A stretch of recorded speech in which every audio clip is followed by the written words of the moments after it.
యాబ్సెస్కి root canal కూడా చేయిస్తారా, లేదంటే పన్ను రిమూవలే ఉంటుందా మేడం? ఇక్కడ రెండు ఉంటాయి.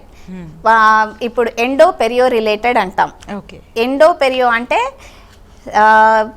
ఎండో అంటే రూట్ కెనాల్కి సంబంధించింది, పెరియో అంటే చిగుళ్ళకి సంబంధించింది.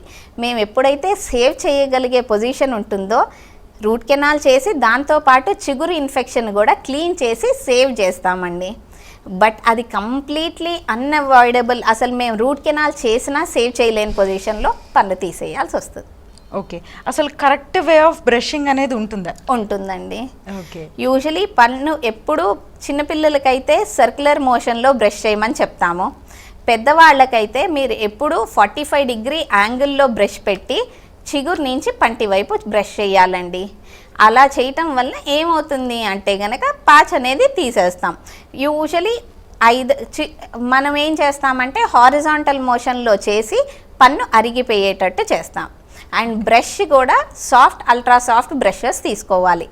మీడియం బ్రిజిల్స్ బ్రష్ తీసుకుంటే ఏమవుతుందంటే మనం వాడే హార్డ్ బ్రషింగ్కి, మనం చెయ్యి పెట్టే ప్రెషర్కి ఆ బ్రిజిల్స్ మీడియం ఉండేప్పటికీ టీత్ పైన ఉన్న ఎనామల్ లేయర్ వైట్ పొర పోయి సెన్సిటివిటీ అవన్నీ కూడా వస్తాయి.